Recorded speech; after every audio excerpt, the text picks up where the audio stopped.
ki khubor ka Batisi TV lawan ra shapi da ka Orange Nissan Loom so pho near Fire Brigade Shillong Kakan honi elak kai jong ka Ten Ring Sports Club kalala ban penlim no ya ka Menlim Sports Club ha ka jingya kun ya ka semi final jong ka Lempung elak kai 4th Division bala penlong da ka Shillong Sports Association Hamadan Polo Shillong ha ka Arpusan Terik Bunai Risau Arjar Arpuwei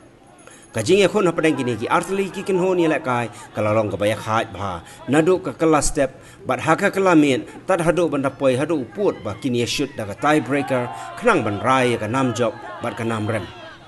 hakani ka jing shoot tie breaker ka Ten Ring Sports Club kalala ban penlim no ya ka Menlim Sports Club da san la sau gol Dagani ka jing job ka Ten Ring Sports Club kan sahab ban penkret ban yakun persya ya ka PFR Football Academy ha ka jing yakun final ka ban salong ha ka Arpu Praterik Ubnai Risau Arjar Arpuwei